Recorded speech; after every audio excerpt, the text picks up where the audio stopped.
Okay, so to just give this some quick context, this is actually kind of derived from a finished project, which was my MA thesis. So this is kind of first steps in looking toward what could go next. And I'd also like to acknowledge my graduate advisor, Professor Ann Reynolds at the University of Texas. Okay.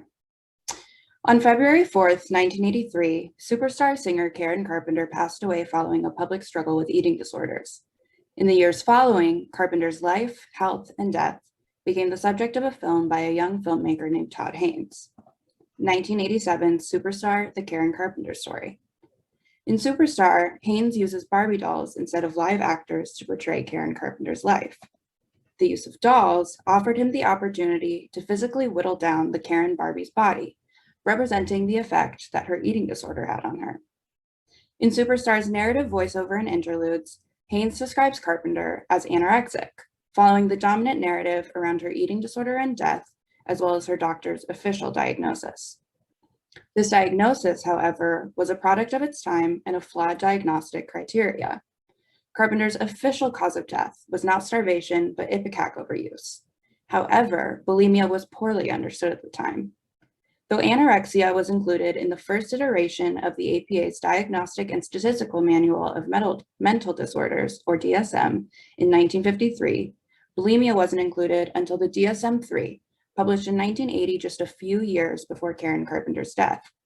Even then, the diagnostic criteria for distinguishing between the two disorders was and continues to be extremely flawed, based on body's image instead of the sufferer's process. Though colloquially we understand anorexia to be a disorder consisting of self-starvation and bulimia one of binging and purging, the DSM instead separates them based on the distance from an ideal or normal weight for the patient's age and height. The current DSM, the DSM-5, which was only published in 2013, even includes a subtype of anorexia called anorexia nervosa binge eating / purging type, distinguishable from bulimia only by weight. If a patient binges and purges and is at more than 85% of their healthy BMI, their official diagnosis by way of the DSM is bulimia. If it is under 85%, then they are then classified as anorexic. While the writer Abigail Bray identifies over 20 theories that anorexia has amassed, proposed by a number of thinkers from medical professionals to post-structuralists, it seems that bulimia has only one: failed anorexia. Indeed, there is a trope in culture to describe an extremely thin person as looking anorexic, but none to describe them as looking bulimic. Carpenter then is dubbed anorexic because she looks the part, even if it is through binging and purging. Though it remains understandable that Haynes would adhere to a diagnosis of anorexia in the making of Superstar, such a diagnosis and adherence to dominant narratives limited his ability to fully explore the mechanisms of Carpenter's disorder.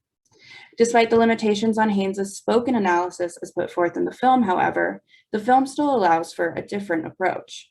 Images of X-lax cycle through the film. In one sequence, an image of a horrified Karen Carpenter, who has just heard she will be attending a buffet, fades into an image of a heaping plate of food, which then fades into the familiar X-lax logo on a box that slowly fills the screen. Toward the end of the film, Haynes includes a split-second image of a woman vomiting. Shortly after, Carpenter is shown pulling out 2 bottles of ipecac from a drawer filled with ipecac bottles. Thus, while the spoken narrative in Haynes's didactic voiceovers only reference anorexia, a disorder the audience will likely associate with fasting, the sequences in Superstar primarily allude to Carpenter's process of binging and purging. No single image, however, is capable of capturing her bulimia. Only a bottle of ipecac, a box of X-lax, or a heaping plate of food on their own is insufficient. If anorexia is a disorder of the image, then bulimia is a disorder of the moving image. This is illustrated well when comparing Superstar to Mika Rotenberg's video work from 2015, No Nose Knows. The video stars 6'4" fetish performer Bunny Glamazon, with whom Rotenberg had previously worked and who's imaged here in her fetish photographs, and a group of female Chinese pearl factory workers and the oysters on which they toil. In the video, Glamazon rides a motorized scooter through a polluted city to an office building. There, she sits at her desk, where she is surrounded on one side by small bouquets of flower covered in plastic and on the other side by plates of noodles of all kinds. Glamazon uncovers one bundle of flowers and places it in a small vase held up in a wooden contraption featuring a fan and pulley in front of her. When she rings a bell, a Chinese woman in a pearl harvesting factory, which appears due to the machine that binds them to be located right beneath Bunny Glamazon's office, begins rotating a crank that activates the pulley fan system in front of Glamazon. The fan blows pollen from the flowers into her nose, which then grows and grows, red and throbbing, until she finally sneezes out a plate of noodles, appearing to produce them out of nothing but glinic irritation. In intercut shots, the Chinese factory workers harvest pearls from oysters, also created out of almost nothing, but a tiny source of irritation.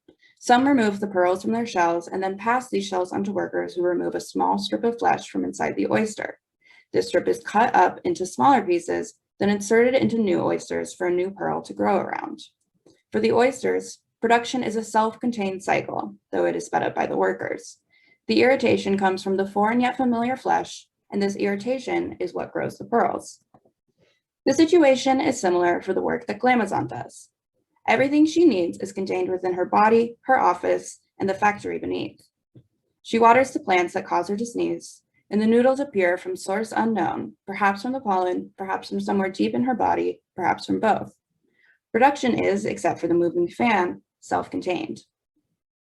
In an interview from 2010 with Judith Hudson for Bomb, Rotenberg tells the story of a woman with a unique blood type who quit her job and sold her blood as her main source of income. Rotenberg states that this story and its implications about the body's ability to auto-produce inspire her work and the way she imagines bodies as, quote, bearers of production. In her videos, the body is a producing agent of seemingly infinite potential. Even as it produces, it is never depleted. It is the impossible perpetual motion machine. So what can Rotenberg's work and her bearers of production tell us about Carpenter and Superstar? To see this, we can return to a sequence I mentioned already, reading it with Rotenberg in mind. In an early shot in Superstar, Karen laments her weight as her mother fits her for new stage clothes, her feelings spurned by a recent columnist calling her chubby.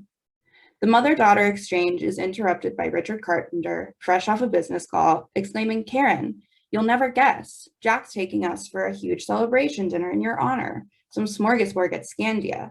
What do you say to that?" Haynes then fills the screen with a close-up of Karen's face, followed by a heaping plate of food. The film's character horror music rises as the viewer is confronted with what Karen feels, a commingling of desire, hunger, repulsion, and fear. The viewer, and Carpenter, are offered relief through a box of X-Lax that appears on the screen, the camera then zooming in on the box's logo as the sounds of an angelic choir swell. The oral shift from discordant synthy horror music to melodic, harmonious choral music illustrates Carpenter's emotional shift from anxiety to relief, offered in the form of laxatives. There is a similarity between the scenes of Bunny Glamazon's production through sneezing brought on by pollen and Carpenter's implied but not seen production through defecation brought by laxative. In No Nose Nose, Glamazon sneezes out plate of noodles after plate of noodles, and Rotenberg oscillates between showing Glamazon's nose and the product that she sneezes. Similarly, Haynes oscillates between showing plates of food in Carpenter's X-Lax boxes. The cycling of food images made possible by the movie magic of montage puts forth a relationship between body and food defined not by a state of hunger, but by a process of reproduction. A relationship I posit to be inherently bulimic, rectifying Carpenter's limited diagnosis in the process. In No Nose Nose, Glamazon's action is production-oriented. Reading Superstar using No Nose Nose as an interlocutor thus allows a shift from an anorexia-minded narrative of a bulimia to a bulimia-minded one that centers vomiting and defecation and positions them, like Rotenberg does with sneezing, as acts of production. The irritant, whether pollen or a heaping plate of food, is actually the catalyst and not the main event. The purpose of this project is not to suggest an end-all be-all theory of bulimia. To do so would be not only irresponsible, but moreover impossible. Rather, it is to suggest that theories of bulimia other than failed anorexia are not only necessary, but possible. if only we move bulimia out of anorexia's theoretical and diagnostic shadow. One such theory is as follows. If anorexia's realm is image, bulimia's is process and the moving image. If anorexia's denial is of the body's need for process and an assertion of the body as image, then bulimia's denial is of the body's limits, an assertion of an ultra body. Bulimia is an activation and overdrive of the body's needed processes. Through binging and purging, the bulimic body is the processing body on steroids. The bulimic eats more in one sitting than a 2,000 calorie diet could intake in days, and they vomit or defecate almost immediately, accelerating the digestive process. The bulimic is ultra-dimensional, almost too physical, with their bodily needs overestimated rather than downplayed. The bulimic body is not a deprived body, but a body that is too full, a body defined not by a lack of intake, but by an almost impossible excess of output. This allows us to read the whittled down, mutilated Karen Barbie as a marker of process, a testament to the bulimic's assertion against static image. Where anorexia functions through the stretching of time, needs, and ability through the perpetual delay of the event of eating, bulimia is event, functioning through repetition and the speeding up of intake and output until the two become almost synonymous, like a thaumatrope, the optical toy that fools the mind into seeing two disparate images together through their rapid recurring replacement of each other. Read together, No-Nos and Superstar and their rapid oscillation between producer, consumer, consumption, and production give us the opportunity to theorize bulimia as such. What that hopefully offers is an ability to see Karen Carpenter in a new light, not one which is necessarily truer, but one which, when read together with the dominant narratives, helps offer a fuller understanding of her life, disorder, and death, and of bulimia in general. Bulimia deserves its own narratives, as do its sufferers. Thank you.